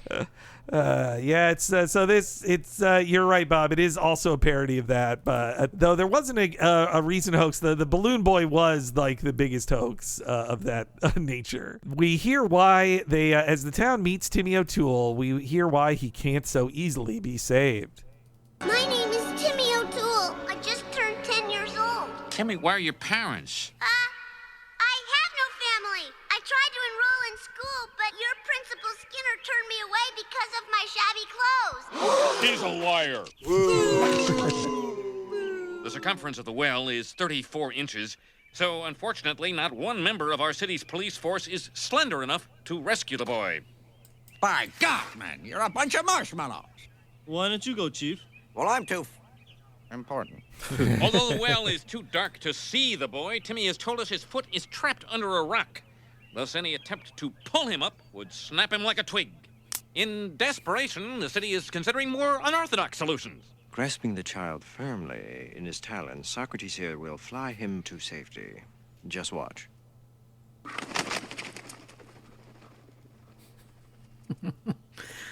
I don't think he's coming back. With this hook and this hunk of chocolate, I'll land your boy. And I'll clean him for free. Although we can't reach the boy, we can freeze him with liquid nitrogen so that future generations can rescue him. Yeah, Frank replaced the Rainmaker guy. I love the, it's like a plunger pulls him out there. That pulls out the little toy boy. I don't think he's coming back. Like, that's such a great delivery. I enjoy how sedate he is. Credit to Dan Castellaneta for making up that weird voice for this falconer. You would figure a falconer is probably a weird guy who speaks also very quietly to his falcon. I would bet that. And also, yeah, Wiggum's got black hair this entire episode. It's a little distracting. And I love that one of Bart's first moves is to, like, use it to attack Skinner. Like, the whole town turns on Skinner. Yeah, like I said, we see more Skinner torture in the storyboard, in, like, the first draft of the episode. I love that Skinner's move is the worst. Like, already Bart gets them to turn on him, and then he makes the worst choice of saying, he's a liar, like calling the boy every person in the town loves a liar. But Skinner is later a big part of the rescue effort, which surprised me. He's like, I must save Bart. Also distracting in the scene on top of Wiggum's black hair. Normally Kent Brockman is front facing, but in this one they have his like lip turned to the side a little bit in his front facing. It's not typical. They get it a little wrong. And of course the guy saying I'll catch your boy, that is a Jaws reference. He's even wearing the cable knit sweater that Quint. Thank you, Bob. Yeah, Quint wears it. Famous Mallrats character. Oh, that's right. So then after all this, we get another very deep reference, which it's not just a We Are the World parody. This goes extremely deep. So we're sending our love down the well, which. Yes, it is a parody of the USA for Africa song, We Are the World, especially certain segments of the song. But more specifically, it is based on Voices That Care, which I assume no one has ever heard of. This was a pro-troop song by a supergroup of the same name. So Voices That Care by Voices That Care. It was for the Gulf War. So this was a very embarrassing thing because the Fox special airing the making of the song and the song aired on February 28th, 1991, and that was the day President Bush announced the ceasefire, declaring Kuwait free and Iraqi forces defeated. And the single did not release until March 13th. And you can watch this online, and it is very embarrassing because celebrities are very proud of themselves for, we all got together on a Sunday. Can you believe it, all of us? We cleared our schedules, and we all came together to tell the troops, come home safely. And if you look, I mean, yes, there was loss of life in the Gulf War, but compared to other wars in the Middle East, especially later ones that we would, be responsible for, like 96 people died, I think, in combat. Yeah. I mean, it's certainly people were, it was just celebrities trying to say Voices That Care is such a great name for it because they're like, yes, we care. It's about them. Yeah, it's about them. The Voices That Care, it's like We Are the World as a message is just like, hey, we're all together, so let's feed these people who are starving in another country because we are the world. But instead in this one, it's like, you guys are doing what you're doing over there, and we're the Voices That Care. Like, the Voices That Care does center the song on them. It's not about you. Yeah. It's not as good as We Are the World. Mm-hmm. And even though McBain or Rainier Wolfcastle is in We're Sending Our Love Down the Well, Arnold Schwarzenegger is conspicuously absent from Voices That Care. My theory is he was on the brink of getting into politics, and he did not want to seem anti-war for being a Republican candidate. I think you're onto something. I agree. But yeah. Voices That Care, I will give them credit. They have a bigger selection of superstars than We Are the World. The chorus has like John Lovitz, Wayne Gretzky, Michael Jordan, Meryl Streep, Kevin Costner, and like 50 other people. The most famous people in 1991 are part of the chorus of Voices That Care. And, despite the, Operation Desert Storm being mainly an American operation, the song also does bring in a lot of like some Canadian stars. Celine Dion sings in this. And man, this is 1991 when Celine Dion was, she was known on American airwaves, but she was not yet, I'd say, famous in the U.S. Compared to Canada. She's not at Titanic levels yet. I was just talking about this with my wife. We are just talking about Celine Dion because we were watching something, I think Buffy, an episode of Buffy where they drop a Celine Dion reference. And we were just saying, like, was she really big at that point? And I was like, well, I think in America she only really blew up like after Titanic. So yeah, she was known, but like she wasn't like a megastar yet, I don't think. She was not on the Beauty and the Beast soundtrack yet. Right. Yes. That was later that year. That was her. Yeah, you're right. Yeah. And so the fact that the Simpsons are so savage to Voices That Care is also because it aired the same night as Simpsons. That February 28th, 1991, when it aired, it was right after a repeat of Bart to the Daredevil. So the Simpsons, Fox got the deal to show it, and well, there's little bits missing from it from the upload, but basically the entire special promoting it that aired on Fox is on YouTube, and you can watch it. It's hosted by James Woods. What a great thing to see! A proud American. I have a quick clip here of this is Kenny Rogers, Meryl Streep, and Jane Seymour in order talking about in the special why they're doing Voices That Care. I had a brother that was in Vietnam, and I know what happens after the war if you don't feel the public support, because in effect they're fighting our war for us, and if we don't appreciate it, it doesn't make risking their lives worthwhile. Well, I'm here because Steve's there, and I want to send him our love and tell him we're thinking about him every day, and I'm hoping I can find the kids to send you their love too. Uncle Steve. He's somewhere near Riyadh. They're doing a great job for our country, for the world. And we're standing there behind them, and I personally am. I think they're very brave, and I'm thankful to them for what they're doing. Yeah, the phrase "sending our love" happens a lot, and that's no coincidence. And one last thing, there's a very funny bit with one of Caitlyn Jenner's former wives where she says, "Oh, I see the soldiers on TV, and then I look at my kids' faces, and I think that could be them over there in a few years." It's like, A, no. B, look how rich you are. Yeah, that's not going to happen. That will never happen. Yeah, no. And also the war's over. Yeah, yes. It's also great that like Kenny G plays like a great sax solo into the chorus of singers, and like, and I wanted to play that one too because it's an interesting dichotomy. You have Kenny Rogers who explains why a lot of the celebs are doing it is because they feel guilty that they in their youths weren't positive enough about Vietnam, which is like, come on, you guys didn't need to be nice about that. We shouldn't have been there. But then Meryl Streep, I think she actually is good because she's like, I'm not just doing this because of any rando. Like she says, Steve, she has a brother-in-law who actually is there. Like she says, is in Riyadh, stationed in Riyadh in Saudi Arabia. Then at least she actually has like skin in the game too. But yeah, this entire Well song, it's so them attacking the stupid thing of just celebrities making it all about them. Or oh no, wait, sorry, I have one last thought about Voices That Care, which was maybe the tackiest thing they did at it, because they filmed all the celebrities as a group singing together. They filmed it on the Warner Brothers lot. And they make it very clear, like, oh, we're at the Warner lot, because definitely it felt like Warner Brothers wanted to make clear, like, that's right, we support the troops. Warner Brothers made this happen. And the tackiest thing that some Warner PR person did was there is a full mascot costume of Bugs Bunny standing there with the other people. I must have missed that. Yeah. That's pretty embarrassing. But yeah, I think the first time we did this, so you're like, yeah, We Are the World. Yeah, we know. But it's like, no, it's actually Voices That Care. Yes. Something that no one actually cares about. Though, of course, the way Krusty sings in it is directly mocking Bruce Springsteen's way of singing We Are the World. Who they wanted for this episode, and they still have never gotten Bruce on the show. Yes, yeah. This is already, Matt, this is already our second story this season about they tried to get Bruce Springsteen and he wouldn't do it. Like, because the Aerosmith in Flaming Moe's, they wanted that to be Bruce. He said no. And they even say they send him expensive gift baskets and he's like, hey, thanks guys, see you later.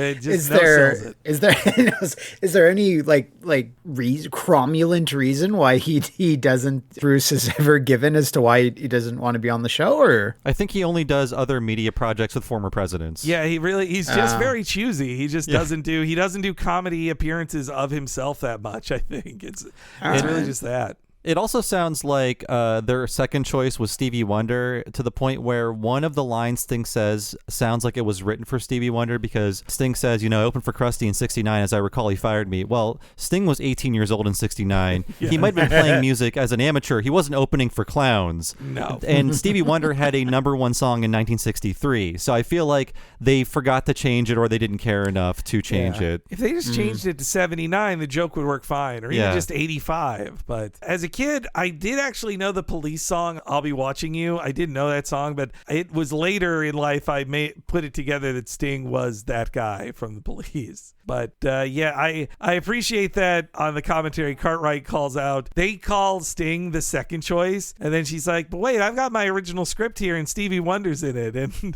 Algie goes, he was a middle choice. Yeah. He's also in We Are the World. I think they didn't want to do it because they're like, you're making fun of what we did I bet. in the 80s, right? I would think at least Stevie Wonder turned that down for that reason. Yeah. And John Vitti went to New York to record with Sting, and I think Sting's funny. He doesn't have to do too much, but he's all right, and he actually does sing. And I like that Sting is the only other celebrity there who's real. It's all just Springfieldians around him at that. And a rare appearance of Stephanie the Weather Lady. Yeah, the Capital City Goofballs sing along. And yeah, Bob, that's the first visible appearance of Stephanie the Weather Lady. Yeah. And it's the first time Sideshow Mel talks. Just for that joke. So that has to be his voice for the rest of the show. Just for that one joke of him being a great singer. They're like, well, I guess this is just how Sideshow Mel sounds from now on. And there's a big note in the storyboards, like, make sure Rainier has like one hand up to the headphones or whatever. Just that's what they were doing on We Are the World. And I'll just drop in the full Well song right here. There's a hole in my heart as deep as a well for that poor little boy who's stuck halfway to hell. Though we can't get him out, we'll do the next best thing. We'll go on TV and sing, sing, sing. And we're sending our love down the well. All the way down. We're sending our love down the well. Down that well. Krusty, what are your plans for the royalties? Well, we gotta pay for promotion, shipping, distribution. You know, those limos out back, they aren't free. Whatever's left, we throw down the well. But I also love that it also works as a great parody of Voices That Care, because the way they say it is like, so we're sending our love down the well, and we can't get him out. We'll do the next best thing. We'll get on TV and sing, sing, sing, which is like, it is not the next best thing. It is actually incredibly useless and is just to show off that you care. And also that Krusty even reveals on TV that it's just like a giant money laundering scheme, pretty much. He's like, those limos out back, they ain't free. They just throw the rest of the money into the well. Yeah. This big shot of the carnival around it, like, that's the closest to the Ace in the Hole parody. Like, I think the big rise up shot is pretty much just straight from the movie. And Ace in the Hole is pre We Are the World, obviously, but the victim in that movie does get a song written about him that plays like incessantly in the back half of the movie, because there's just like a big band constantly playing it.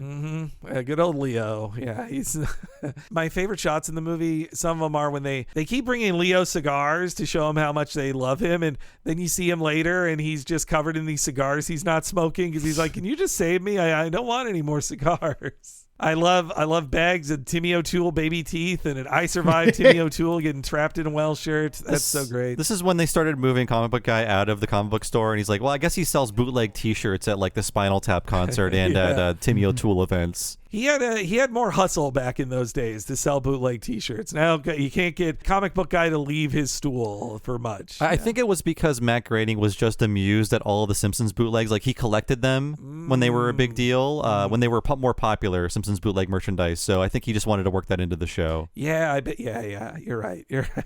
We then see a Itchy and Scratchy cartoon, which is great. Just like old cartoons, there's a lot of suicide jokes in it. And the gator chewing on Scratchy and then sucking his tail down like a noodle, like that's some great animation. That was a Matt Groening note. Suck his tail in like spaghetti. Oh, that's awesome. Yeah. I remember that the bullet hole in Scratchy's head was a Groening note, which is so much funnier in the storyboard. It's just that Scratchy, like, he explodes, like a bomb is handed to his ghost and the ghost explodes. It's way funnier to shoot a bullet through the head of a ghost that leaves a hole in his head. And the tribute to Timmy O'Toole at the end even touches Lisa. And there's a yellow ribbon. Yes, too. just like Voices of Care. Yeah. And then Frank Welker earns some money here as he does. I didn't check that he's in the credits or not. He's not credited. I think it could be Dan doing this. I don't know. These growls and the howls. Well, why don't we give a listen? It's very simple, Cat. The child is reverting to a feral or wolf-like state. Here's an honest conception. I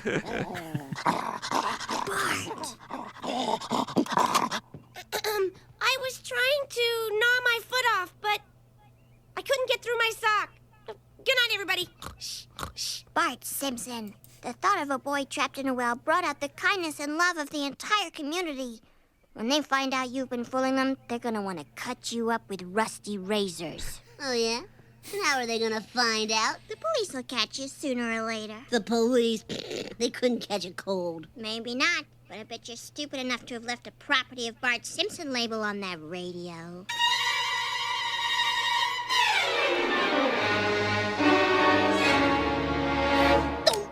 That's a great super pan there. But so at the start of that snarling really sounds like Welker to me. I think you're right. I just don't think he's credited. They probably had him there for other things. They're like, can you growl a few times? This would be a few years. Maybe it took a few more years for Welker to put his foot down. Like, you got to give me credit, guys. I need some Simpsons credits on my resume. I mean, he doesn't need them, but he should want them. And another storyboard thing I remembered is on the storyboards for the pan into the well, the note is like, oh, just like in Bart the Murderer.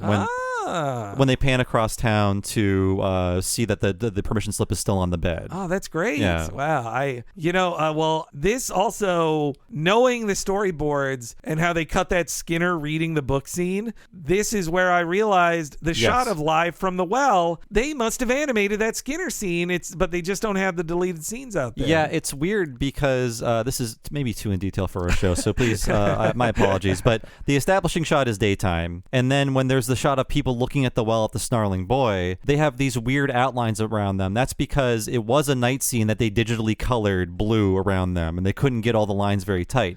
But then in the same scene behind the TV, it's night outside. Mm-hmm. So they forgot about within the same scene you can see outside and it's nighttime. So yes, very weird. It's very chopped up. And everybody's wearing well hats, which are not invisible in any other shots at the well, like a hat with a well on top of it. So yeah, it's just too bad everything from season 4 on where they're able to dig up their actual animation they did of deleted scenes. But for 1 through 3 on the DVDs, there's very rare actual deleted animation that they bring back out. But I also just love Marvin Monroe is right there to be like, well, clearly he's turned into a wolf boy and he's got a drawing right there for it. That's so great. He's ready for this. It's my favorite.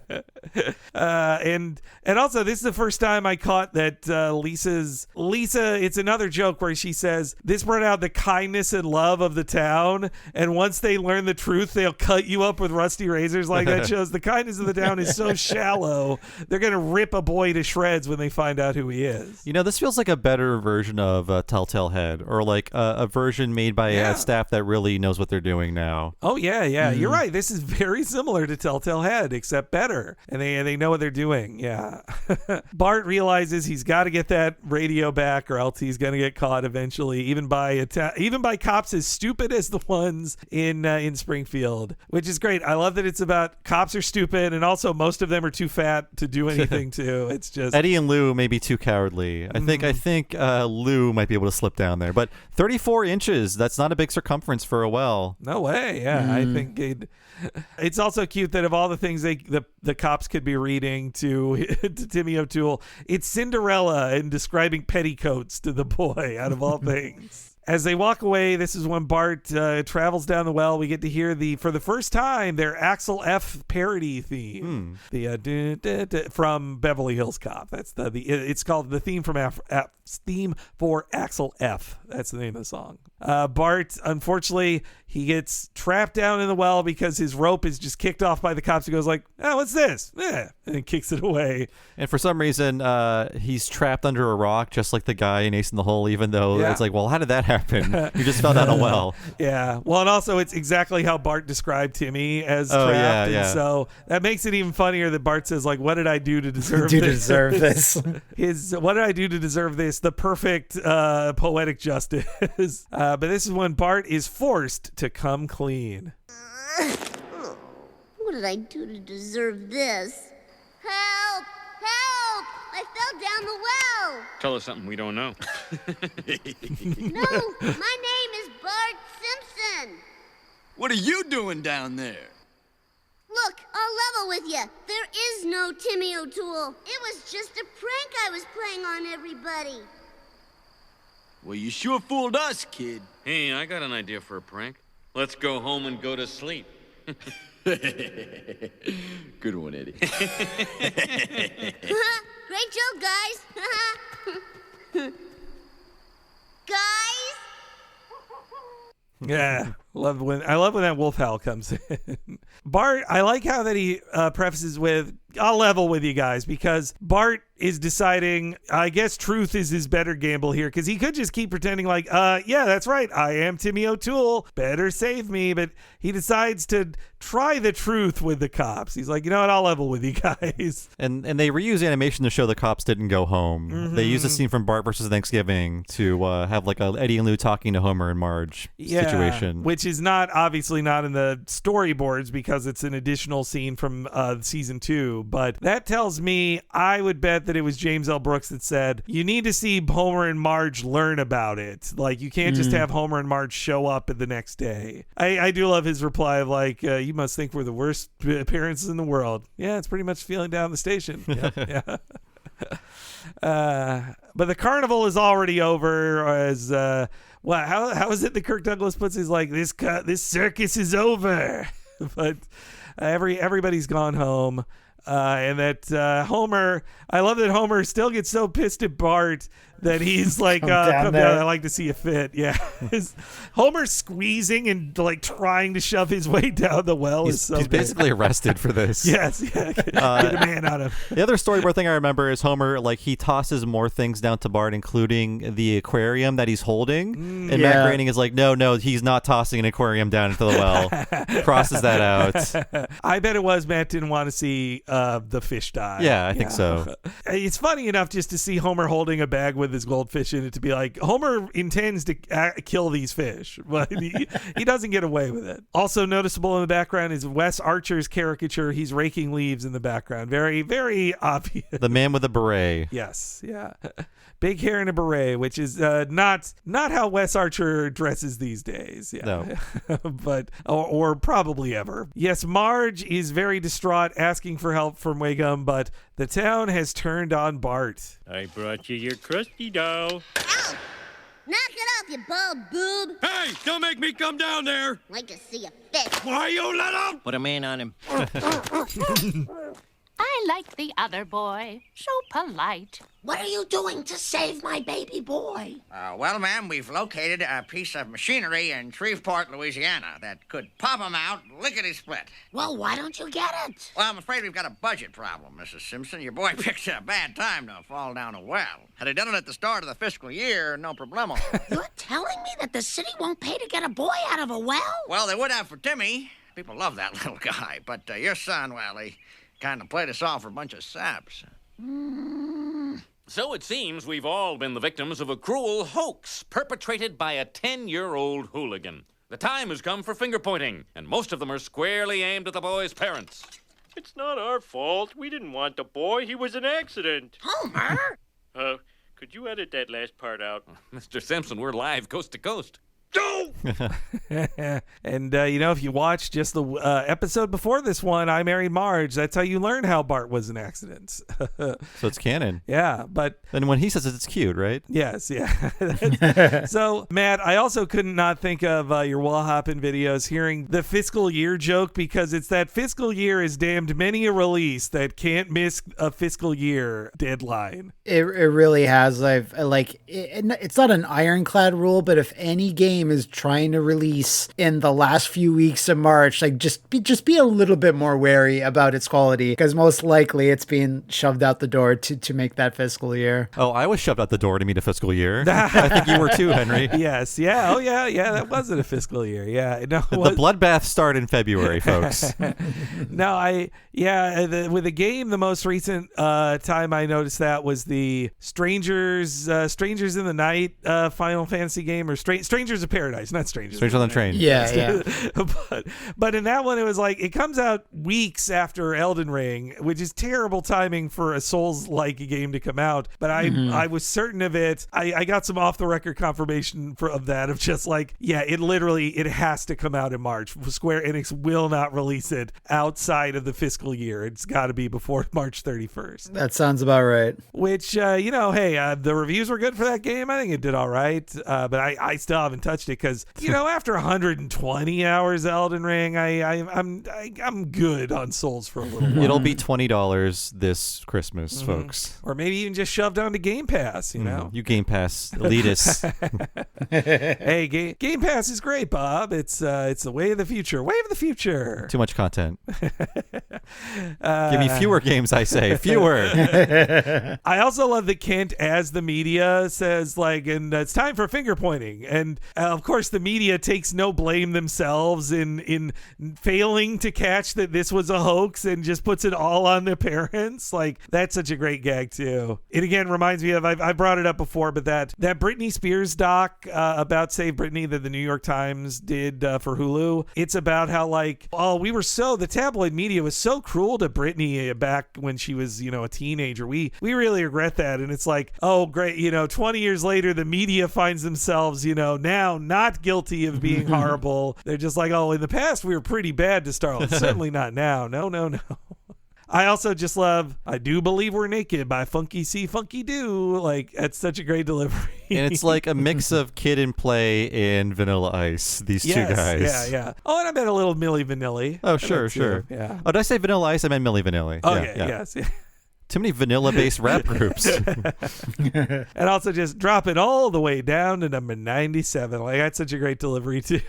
And I also love Quimby just being forthright of so I am flip-flopping. And everybody loves it. He officially says he's flip-flopping as a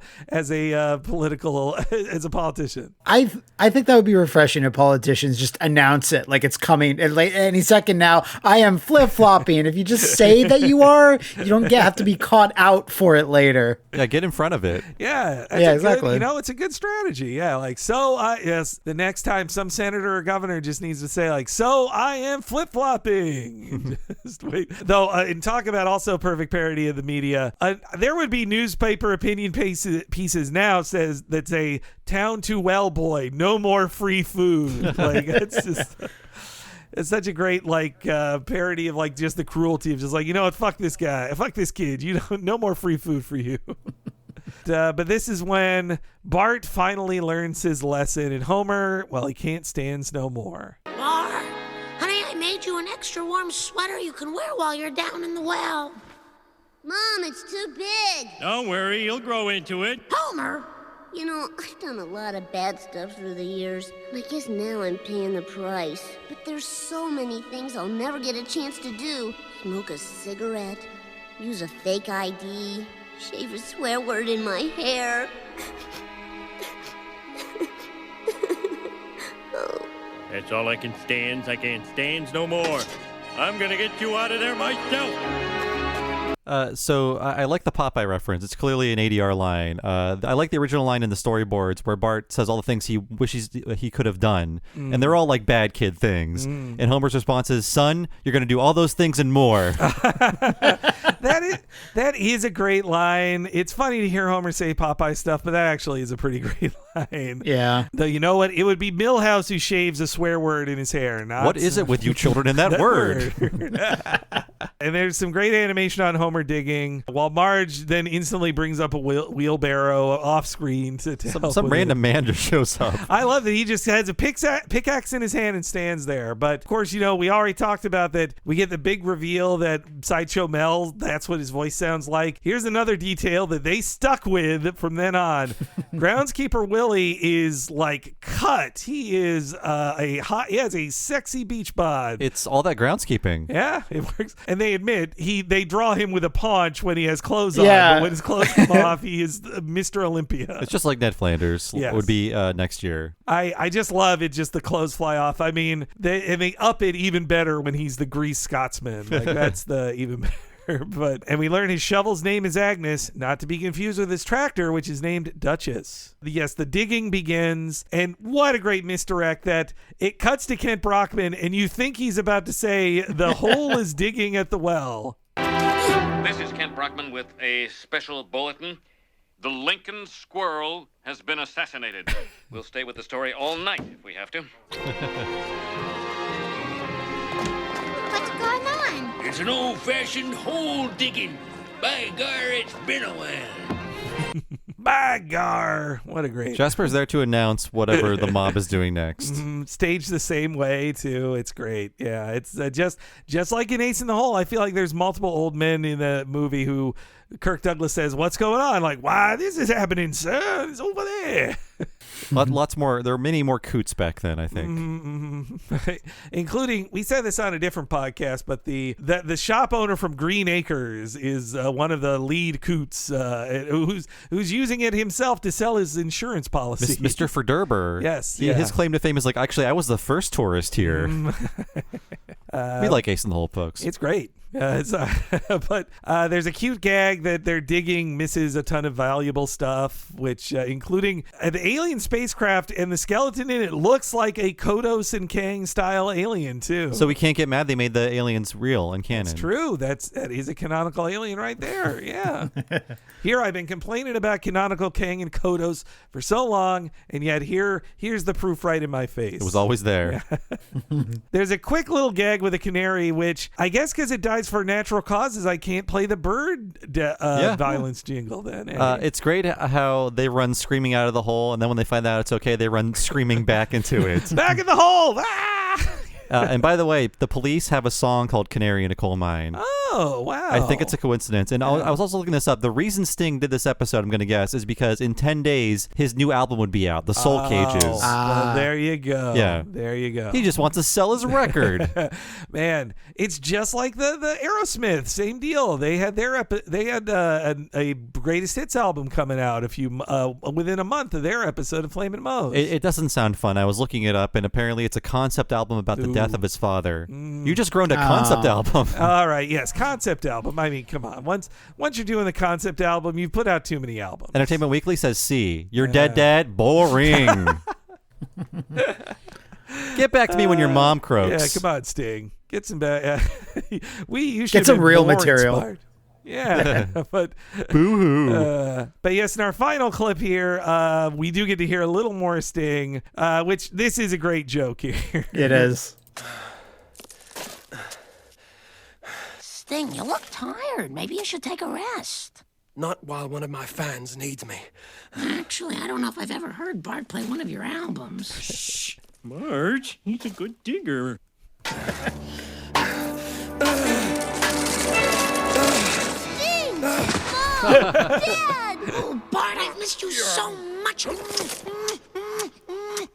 Man, I was so scared. Don't worry, son. They're gonna make sure no one ever falls down this well again. That should do it.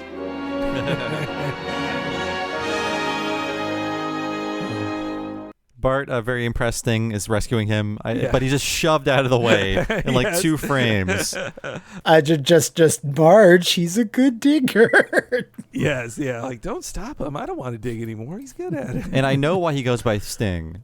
His real name is Gordon. Man, but he's not from Canada, right? Despite his name being Gordon. No, he's from England. Okay. Yeah. Not all Gordons are from Canada.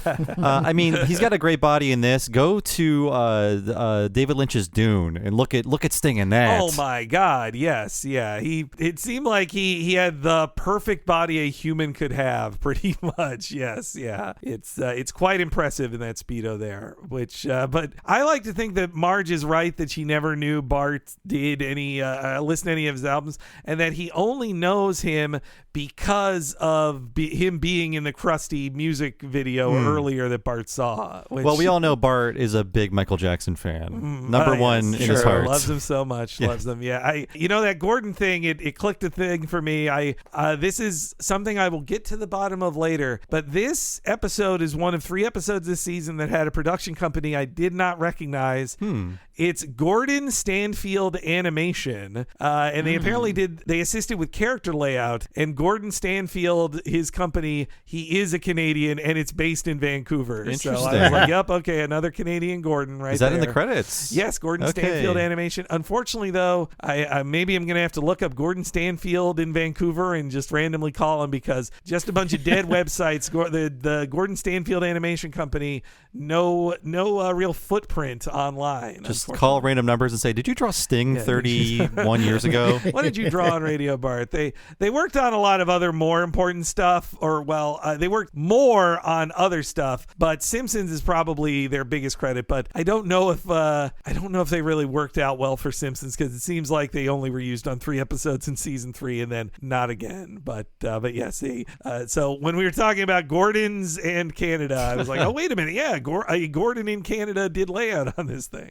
It's so Homer violently shoving Sting out of the way, probably hurting Sting somewhat, like so funny. But it's also so sweet how Marge like hugs Bart and he's just like, I was so scared. That triumphant music over a tiny sign that says caution well. What a great joke. Great ending. And I can see, season 3 is so good. And I looked at the list of episodes just really quickly and I was like, well, there are lots of other episodes that are very good, but I can't decide like which one would be the best one to submit for an Emmy. It's a shame this didn't win. But I mean, they won 2 years in a row, but this one's so good, and I understand why they submitted it. The one thing I think it's missing is there's no Mr. Burns. That's true. Not one Mr. Burns. But hey, I'll take it. It's fine. Yeah. But maybe like Bart the Lover or like Homer Alone, maybe. Yeah, Bart the Lover gets a little more emotional. Yeah, but take that. I hate you, Claymation Easter.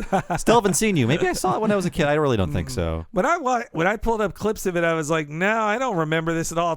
It's about pigs trying to steal Easter from rabbits, and a pig pretends to be the Easter bunny. It's very complicated, and it doesn't feature the California raisins, which was my main drawing point for watching the Claymation Christmas special, which is much better and memorable. No, my final thoughts on this is it has also just some great animation all over the place, and this is the 2 sides of Simpsons, which by season 4 they get more and more away from the family aspect and the real childhood kind of memories. But this is great because you've got Bart turning 10, and it's just observations about having like a lackluster birthday when you're super excited for your birthday. And then it also is a long film parody that also is kind of a satire of the media as a whole. So it's got small ideas and big ideas. It's a really, really great episode. Yeah, one big solid story. Any final thoughts on this one, Matt? Like you guys said, it's a nice mix of like the heavier like season 1 and season season 2 family aspects and, lampooning other things, obviously. So it's one that stands out as in season 3 for me specifically. And like I said, I still have that long sustained convoy I'll use every so often. So for that, it lives in my heart for a long while still. So yeah, it's you can't fault almost anything in season 3. So always glad to go back to this particular era. Mm-hmm. Yeah. Well, thanks for joining us once again, Matt. Please let us know where to find you online and what you're up to lately. You can find me online in almost any platform except for like TikTok and Instagram and all the kid ones. So yeah, you can find me on YouTube and Twitter at Matt McMuscles. Just type that in, you'll find me. And right now, by the time November rolls around, I'm probably going to be playing Sonic Frontiers and see how bad that really is. Because unless they delay it from between now and August to November, it's possible I should be playing that on my gameplay channel, Flophouse Plays, with my friend Liam, and over on Matt McMuscles. I'll probably still be continuing a mix of what happened videos on video games and movies and the Trouble Productions, and probably a mix of the mediocre Spider-Man, where I review Spider-Man games, and the worst fighting game, where I see if I can find something that's worse than the PlayStation's Criticom. I don't think I will. When we were listing other things we'd done with you, I forgot to mention your Spider-Man one reminded me. Me and you had we have to talk about No Way Home right now, and we just recorded an hour-long chat about it right after we saw the movie, and that was also a ton of fun. Yeah, just any Spider-Man stuff, specifically 90s Spider-Man. So when people tell me oh, this has been happening lately, I'm like, I can't. I'm old. I can't keep up with everything, especially not in comics, because everything moves at a breakneck pace. So yeah, I love this sort of thing we're getting into. I hope there's a Spider-Man equivalent of this, but that new X-Men 92 show that's coming to Disney Plus, that's just no, it's just X-Men from the 90s. I want that for Spider-Man so bad. I want something dumb and simple again, Christopher Daniel Barnes, I'm sure, would be up for it. He's still at it. He'll be Spidey. Sorry, last compliment I want to say on the podcast studio, Matt, that your use of shocker over and over is so good. I couldn't even do that half as crazy as Christopher Daniel still Barnes hurt me. does. Yeah, sorry. Yeah. I saw my waveforms on there. I was like, I shouldn't have gone so hard for shocker there. Leave it to the pros. I'd love to have been a fly on the wall for that particular reading of that line and be like, no, bigger, angrier. It's the symbiote, man. And he just goes nuts. What a national treasure he is. Yes, the way he said, "I'll chase you to the ends of the earth" with such intensity. Yes, yeah. But yes, no. Thank you so much, Matt. This was so much fun. Thank you, Matt. Thanks so much for having me, guys. Always a pleasure. Thanks again to Matt McMuscles for being on the show. Please check out everything he does. But if you want to check out more of what we do and get all these episodes 1 week ahead of time and ad-free, please go to patreon.com/TalkingSimpsons. Go there and sign up for $5 a month. You get just that, but also access to everything behind that $5 paywall. That includes over 100 bonus podcasts we've done in the past. Over 5 years of content is waiting for you behind the $5 paywall. Currently, that gets you access to everything we've done so far, and also monthly access to regular episodes of Talking Futurama and Talk King of the Hill. So check it out at patreon.com/TalkingSimpsons, and there is a $10 level as well. When you sign up for that, you get access to all of the $5 stuff naturally, but you can also access one extremely long podcast once a month, only for patrons of that level or higher. And what is that, Henry? Bob is talking about the What, a Cartoon Movie podcast, where we talk about an animated feature film just as in-depth as we talk about an episode of Simpsons, which often means talking for over 5 hours, sometimes even over 6 hours, about a classic cartoon movie. Recent ones, we just did Transformers, the movie, the 1986 version, of course, which actually has some surprising connections to The Simpsons. Before that, we did Beavis and Butthead Do the Universe, a super awesome film that also has some connections to Simpsons and Futurama. And before that, our Summer of Disney Renaissance. And we have so many classics out there. We cover everything from Akira to a Goofy movie. And I always want to point people to our longest one ever, our 6.5 hour long podcast about Who Framed Roger Rabbit. It's worth the money, folks, at the $10 level. Check it all out at patreon.com/TalkingSimpsons. So as for me, I've been one of your hosts, Bob Mackey. You can find me on Twitter as Bob Servo, and my other podcast is Retronauts. You can find that wherever you find podcasts, or go to patreon.com/Retronauts. Sign up there for 2 full-length bonus episodes every month. And Henry, how about you? Follow me on Twitter at HENEREYG to stay up to date with all of Henry Gilbert's stuff. And if you're following me and Bob on Twitter, please follow the official Twitter account of this podcast, at Talk Simpsons Pod. Because if you follow at Talk Simpsons Pod on Twitter, you know when new stuff goes up on the Patreon or the free feed, when there's news of upcoming shows even, or polls you can vote in. Tons of stuff you stay up to date with if you follow on Twitter at Talk Simpsons Pod. And of course, if you would like an easy to follow list of all the free podcasts we've ever released for What a Cartoon and Talking Simpsons, check it all out at TalkingSimpsonsPodcast.com. Thanks so much for joining us, folks. We'll see you again next time for Season 13's Tales from the Public Domain, and we'll see you then. Dirty old Lao shows south from the North Texas shore.